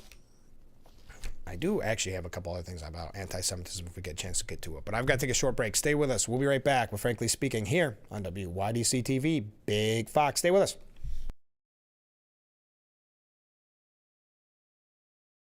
Hey, this is John with John's Tree Service. Spring is here and summer is coming. Do you have a tree in your backyard that just doesn't look nice? Kind of makes your property look a little rough? John's Tree Service. Licensed, insured, locally owned, and rated A+ with the Better Business Bureau. Do you have a monster tree in your backyard? Is there no access to it? Can it not be climbed? Is it too dead? We can put our crane and reach over your house and pull that tree down. Do it in a safe manner. Coming to a neighborhood near you to service all your tree needs. Call today at 607-377-6513. Every great performance starts with a great night's sleep. Thanks to new Natrol Sleep and Restore, which helps me be this me, this me, this me. I'm kidding. To be my best at all of this, I have to be my best at this. Every great night's sleep starts with Natrol. New Natrol Sleep and Restore for your ultimate restorative sleep. Fox 10 p.m. News is the first primetime local news for the Twin Tiers. Our reporters, Haley and Dante, scour the Southern Tier to bring you up-to-date news regarding local businesses, economics, and how national decisions impact our area. If you're not near a TV, don't worry. You can also catch our 10 p.m. news live on WYDCTV.com/livestream. Don't miss Big Fox 10 p.m. News on WYDC, on TV, or our website. If you or one regularly used hair relaxers or straighteners and were diagnosed with uterine, ovarian, or endometrial cancer, you may be entitled to significant financial compensation. I've used hair relaxers for years. I had no idea they could cause cancer. Chemical hair relaxers and straighteners have been linked to serious conditions, including several types of cancer. If you used hair relaxers and have been diagnosed with uterine, ovarian, or endometrial cancer, call us now. There's no fee unless we win your case. Call today.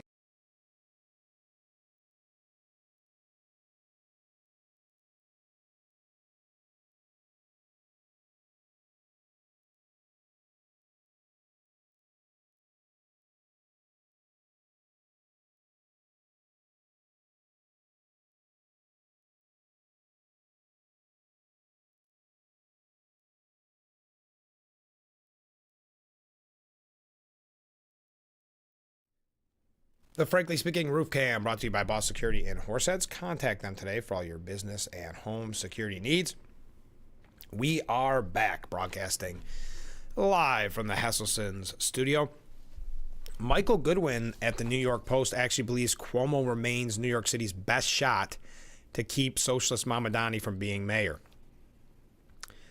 Yes, he lost the primary by a stunning 12-point blowout, but as strange as it sounds, the ball is again back in Andrew Cuomo's court. Is he going to run a serious campaign in the general election, or is he ending his political career with a humiliating defeat? That's the key question for him, but it's also vital for the November election. Cuomo's answer is crucial because the Democrats' full-blown socialist nominee, Zohran Mamdani, is a heavy favorite to win. If he does and is able to implement even half of his radical agenda, New York will never be the same. It's teetering under the flawed leadership of Mayor Adams, but Mamdani is a human wrecking ball whose City Hall would make these troubled days look like a golden age. His policies would destroy Gotham's economy and shred the fragile social fabric.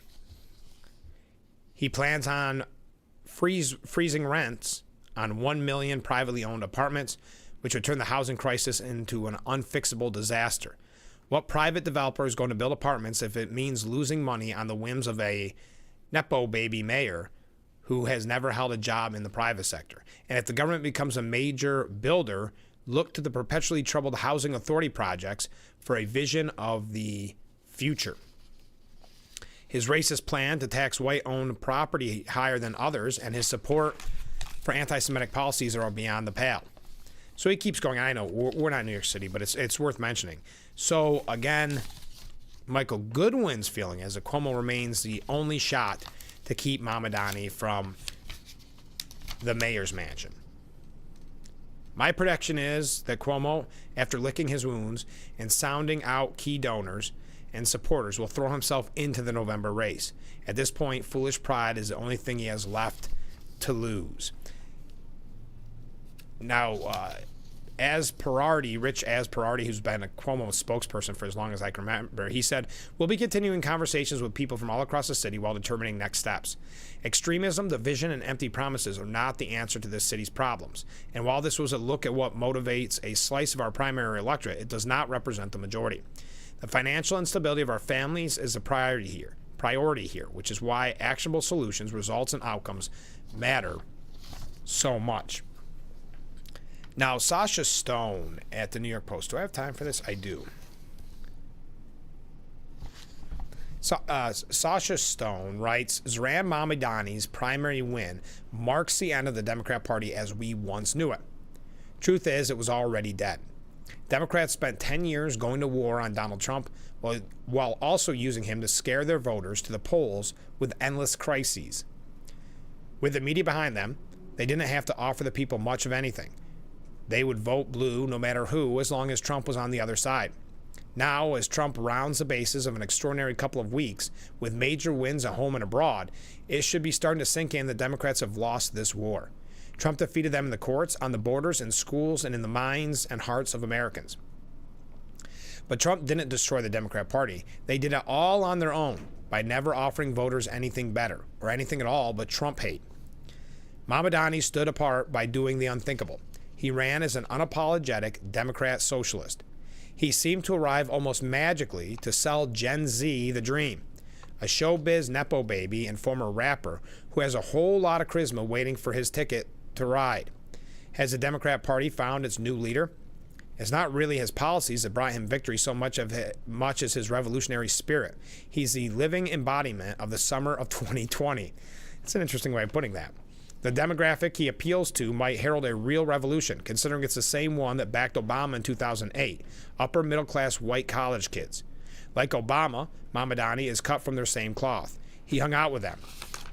He went to college with them. He was indoctrinated alongside them.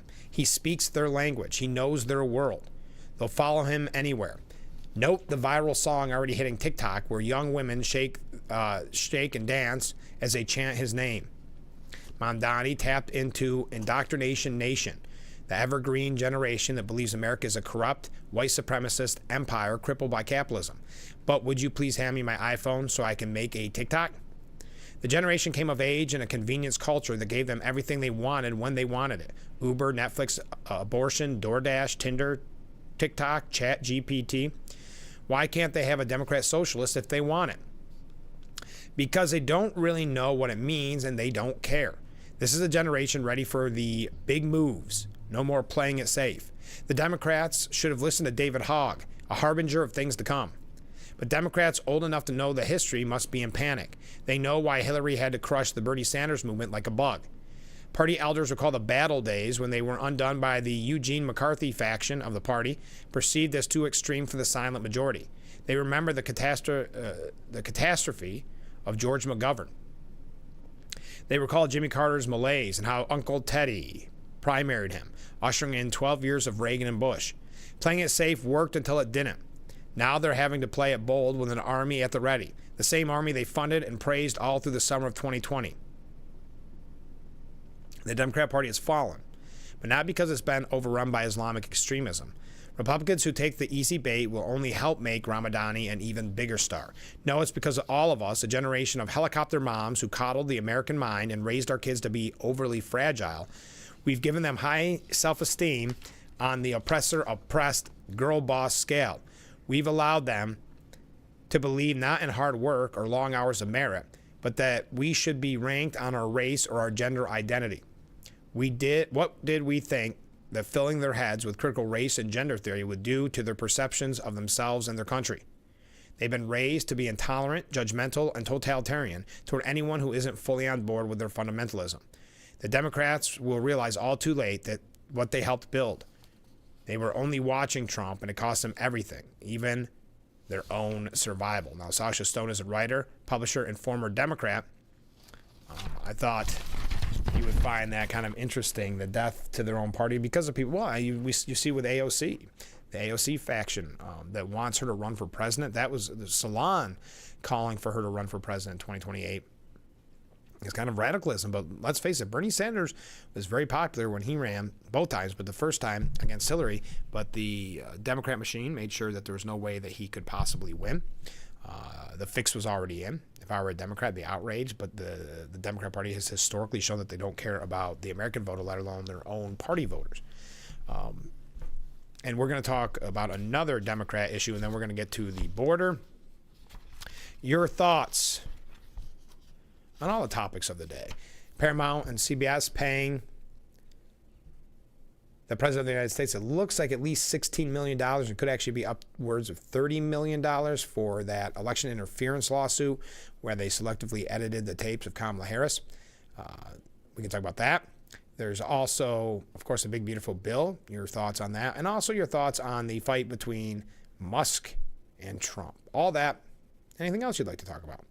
So stay with us. We'll be right back with Frankly Speaking here on WYDC TV, Big Fox.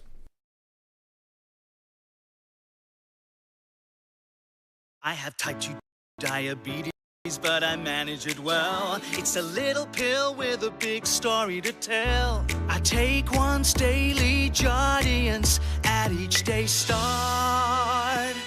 As time went on, it was easy to see I'm lowering my A1C. And for adults with type 2 diabetes and known heart disease, Jardiance can lower the risk of cardiovascular death too. Serious side effects include increased ketones in blood or urine, which can be fatal. Stop Jardiance and call your doctor right away if you have nausea, vomiting, stomach pain, tiredness, trouble breathing, or increased ketones. Jardiance may cause dehydration that can suddenly worsen kidney function and make you feel dizzy, lightheaded, or weak upon standing. Genital yeast infections in men and women, urinary tract infections, low blood sugar, or a rare life-threatening bacterial infection between and around the anus and genitals can occur. Call your doctor right away if you have fever or feel weak or tired and pain, tenderness, swelling, or redness in the genital area. Don't use if allergic to Jardiance. Stop use if you have a serious allergic reaction. Call your doctor if you have rash, swelling, difficulty breathing, or swallowing. You may have increased risk for lower limb loss. Call your doctor right away if you have new pain or tenderness, sores, ulcers, or infection in your legs or feet. Jardiance is really swell, the little pill with a big story to tell. 8 p.m. somewhere. Do you know where your kids are online? It's a season of sharing. Having a good time has always been my #1 goal. I tend to get crazy. At my age, I should not be jumping up and down like that. And if you don't know what I mean, ask your mama. The young ones, y'all like, we don't know what you're talking about. But I promise you, in 30 years, you will. It's the best time in daytime. Weekdays at 2 p.m. on Big Fox. When I'm in Elmira and Corning, I watch.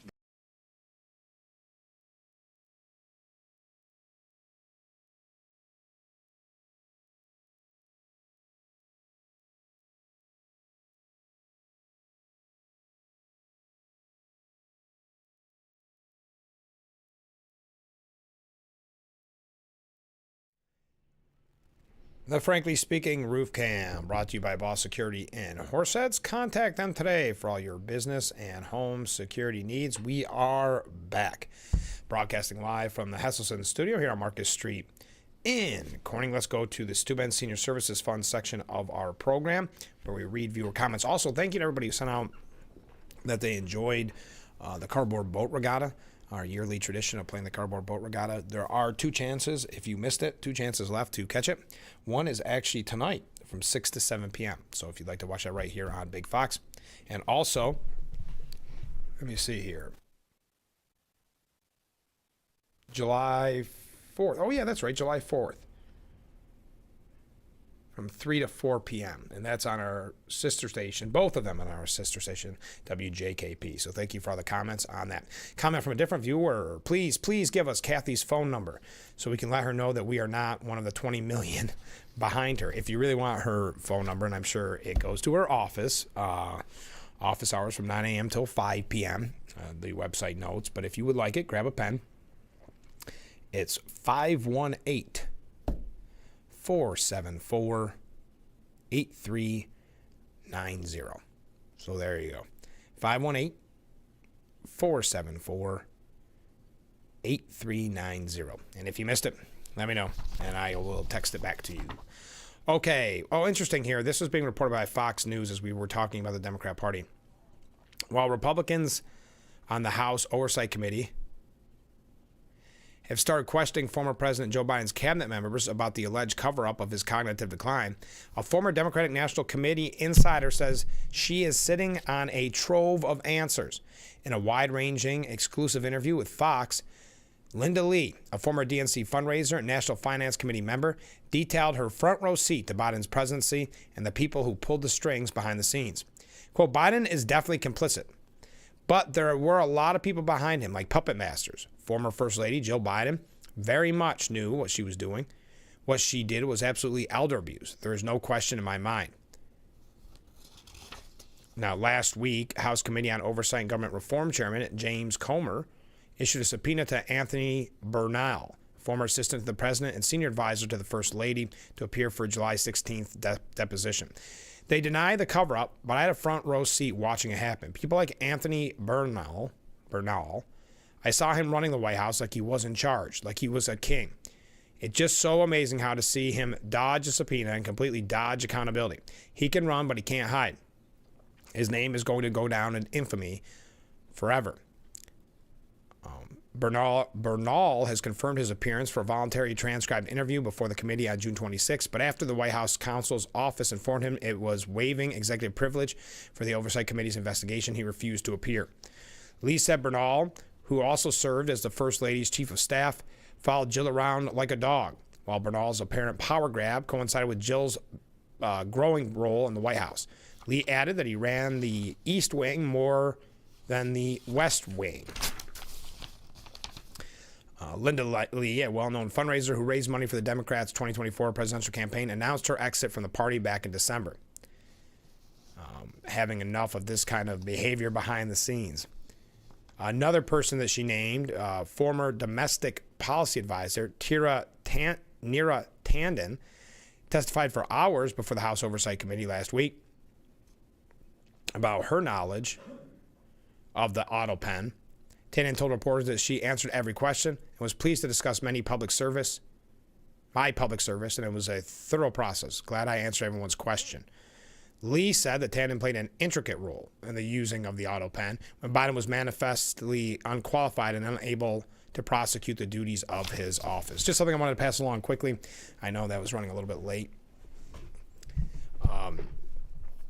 Trump's border czar, Tom Homan, reveals a staggering drop in border crossings last month, less than a single day under Biden. Homan, who's a rock star in the Republican Party, said total Border Patrol encounters for the entire month of June 2025 was 6,070. Let me read that again. Total Border Patrol encounters for the entire month of June 2025 was 6,070, according to Homan, who noted on X that figure is less than a single day under the Biden administration. As a matter of fact, the total number of encounters in less than half of a single day under Biden on many days. The Trump administration official added that none of the 6,070 were released into the United States. Zero. The total released by Homan marks a 93.1% drop in nationwide Border Patrol encounters from June 2024, when 87,606 migrants were nabbed trying to enter the country illegally. I know it gets a little bit wonky when I read numbers, so I don't want to do all of that. Last month, Border Patrol reported encounters just over 10,000 migrants nationwide. Homan attributed the massive reduction in border crossings to President Trump's crackdown on illegal immigration, calling it the Trump effect. President Trump has created the most secure border in the history of the nation, and the data proves it. We have never seen numbers this low, never. God bless the men and women of the U.S. Border Patrol, and God bless the men and women of ICE. The interior arrests and consequences help to drive down illegal immigration. The Trump effect keeps America winning. All right, we got to take another short break. We've got a few other things on immigration and protests against immigration. Alligator, Alcatraz, a couple of other quick things hopefully we have a chance to get to as it is getting near the end of today's edition of Frankly Speaking. Thank you, everybody, who joined us. I see some comments coming in, so stay with us. This is Frankly Speaking here on WYDC TV, Big Fox. We will be right back.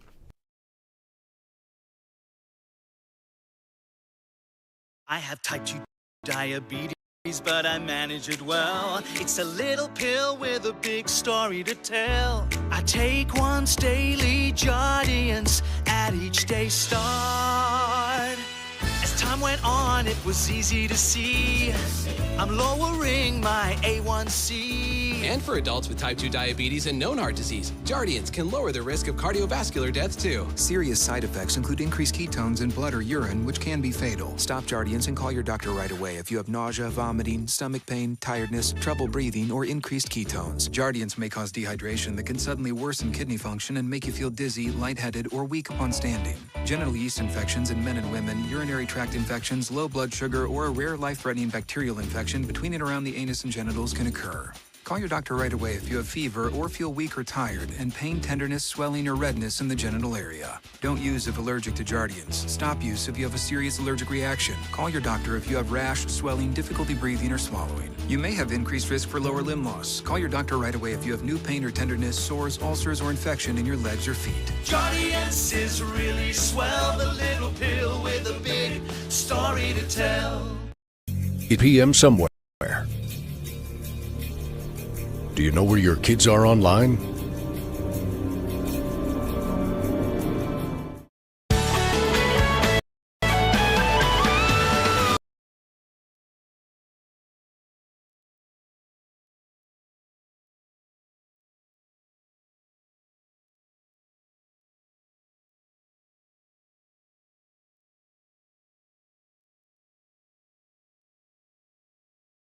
The Frankly Speaking Roof Cam brought to you by Ball Security and Horseheads. Contact them today for all your business and home security needs.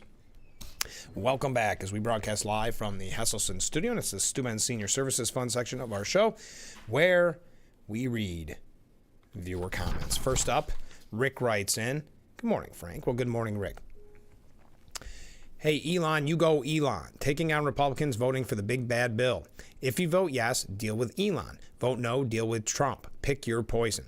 Kicking people off of Medicaid, lining the pockets of the filthy rich. Now vote like you should instead of being terrified of Trump. Intestinal fortitude, people. Elon will get you. Trump promised no cuts to Medicaid. Did he lie? Oh, my. Excuse me. I got a frog in my throat. Gonna skip that next part because I didn't have time to look into it, Rick. And you know my stance on that. So I have to be a little more thorough with that exact section of your comments. That's meaning the one that I'm omitting right now. Next up, though, Alligator Alcatraz. That I'm more familiar with. Looks like a place to treat people like animals. Cyclone fence cages and a wonderful summer Florida temperature, humidity and storms. It would be nice if the clown show made sure the people that get sent there are actually here illegally. Have a great day. Thank you, Rick. Ken writes in. Oops. Sorry, getting that. There we go. I found it interesting that when I first read about the gas line 100-foot rule proposed by New York, it was clearly written that it would extend the free installation of the gas line to any distance from the main, not just the first 100 feet. And the added cost would be borne by all users on the system. Now, the way it's been included in the law is that the installation cost for the first 100 feet which used to be free for the consumer and paid by all users on the system, will be paid by the user, which will increase the cost of a new house by thousands of dollars. I assume that they did some studies on which plan would be more detrimental to users and decided that eliminating the subsidy for the first 100-foot would be more costly and more effective in keeping new users from connecting to gas and pushing them into connecting to just electric. And as far as I can find out, the 100-foot free connection to electric is still in place. Thank you, Ken. Yes, I mean, it was just another way to drive you away from natural gas. That was a bigger part of the HEAT Act, which luckily the HEAT Act did not go through, but this was one provision. Going back to immigration for just a moment, Congress members Nick Langworthy and Elise Stefanik introduced the Safeguarding Americans from Extreme Risk, or SAFER, at the Border Act legislation aimed at closing dangerous loopholes left wide open by the Biden administration and restoring strict vetting protocols to ensure extremists and criminals are kept out of the United States. Congressman Langworthy saying, "My constituents are fed up with a flood of murderers, terrorists, and dangerous individuals that poured into our communities across New York State, all because of the reckless, failed open border policies of the Biden administration. A nation without secure borders is a nation in decline. And it's time we take bold, decisive action to reverse the chaos of the last 4 years." The Safer at the Border Act answers the urgent call from border czar Tom Homan, who has sounded the alarm on the unprecedented number of illegal aliens who entered our country under the Biden administration from high-risk countries like Iran. This legislation is about protecting American families from threats that never should have been made.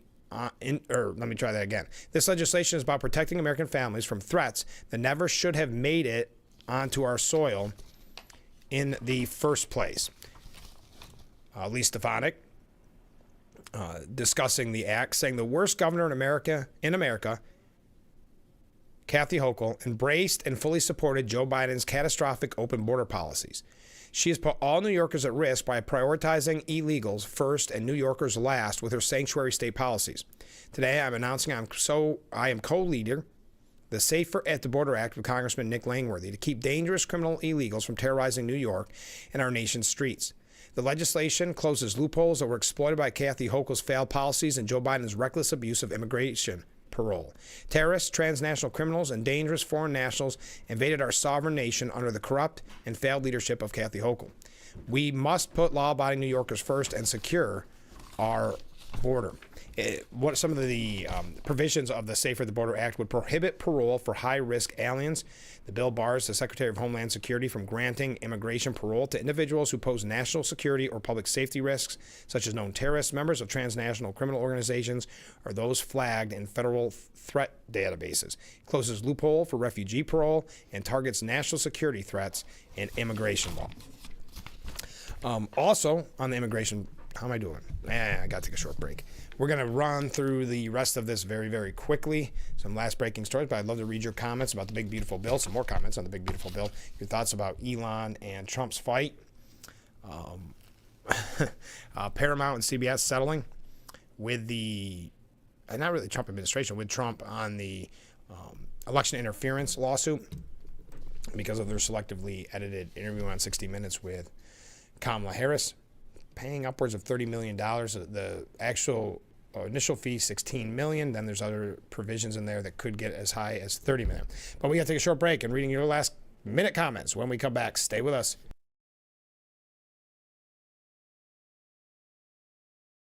Attention, Elmaron may lead to vision loss. If you have suffered vision problems after taking Elmaron to treat bladder pain, call the Hearn Law Firm. Elmaron may be responsible for your vision problems, and you may deserve compensation for your injuries. If you took Elmaron and now have vision problems, call the Hearn Law Firm at 888-308-3866 right now. You could find out if you qualify in less than 2 minutes. Call 888-308-3866 for your free case review. Every great performance starts with a great night's sleep. Thanks to new Natrol Sleep and Restore, which helps me be this me. This me. This me. I'm kidding. To be my best at all of this, I have to be my best at this. Every great night's sleep starts with Natrol. New Natrol Sleep and Restore for your ultimate restorative sleep. We've told people Liberty Mutual customizes your car insurance so you only pay for what you need. For the last time. Huh. Shallow. Only pay for what you need. Liberty, liberty, liberty, liberty.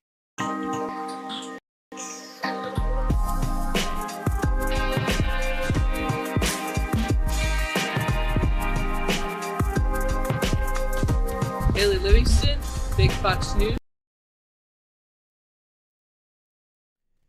The Frankly Speaking Roof Cam, brought to you by Boss Security in Horseheads. Contact them today for all your business and home security needs. We are back, broadcasting live from the Hesselson studio. A couple things to get through quickly. Trump and Homeland Security Secretary Kristi Noem said that the CNN employees may be prosecuted for reporting on recent airstrikes on Iran and on an app that allows people to track immigration enforcement actions. While touring Alligator Alcatraz, Noem said, we're working with the Department of Justice to see if we can prosecute them for that, because what they were doing is actively encouraging people to avoid law enforcement activities, operations. And we're going to ask them to go after them to prosecute them because what they are doing is illegal. So we'll be keeping a close eye on that. Last minute comment from a viewer here. We'll get to that in just a second. Protesters shut down 6th Street Bridge in downtown LA to protest ICE. You know my thoughts on this. Anytime you stop people from getting home from work or going to dinner or for some type of emergency or for a meeting, whatever the case may be, you're not gaining supporters. It's fine. Now, this reports a large number of protesters, but that was in LA. But the same group, it's called Sick of ICE, Sick of Trump. They were protesting in, where was it? San Antonio, Texas. And the crowd, less than 75 attendees, who gathered in front of the Federal Immigration Court building on Tuesday. 75 attendees. Now, Trump's advice to Alligator Alcatraz escapees, don't run straight. This is not a nice business. I guess that's the concept. The snakes are fast, but alligators, we're going to teach them how to run away from an alligator if they escape prison. Don't run in a straight line. Run like this.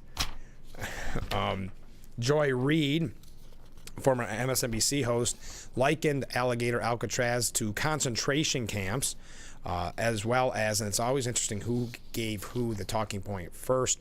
Florida State Representative Angie Nixon accused Trump of building modern-day concentration camps while discussing the new Everglades Immigration Enforcement Center.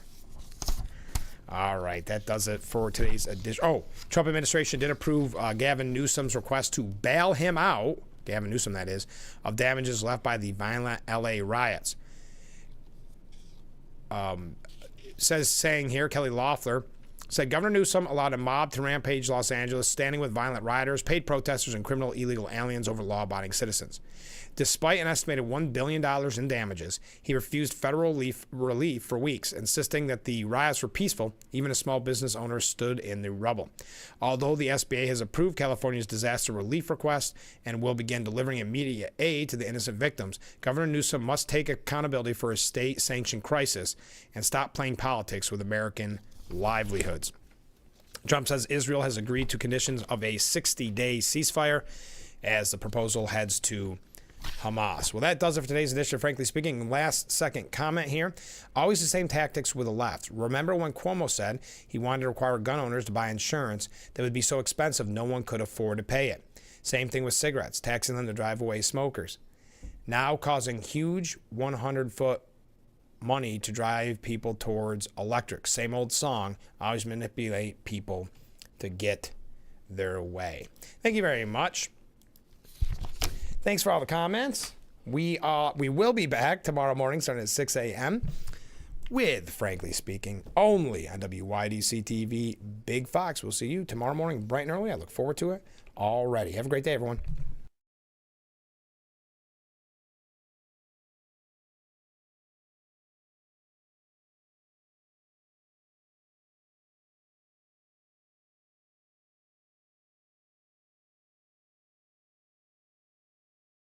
Don't have time to go to the gym? The health club is not an option? Come to Hesselson today and see why swim spas and fitness systems can fit into anyone's yard and budget.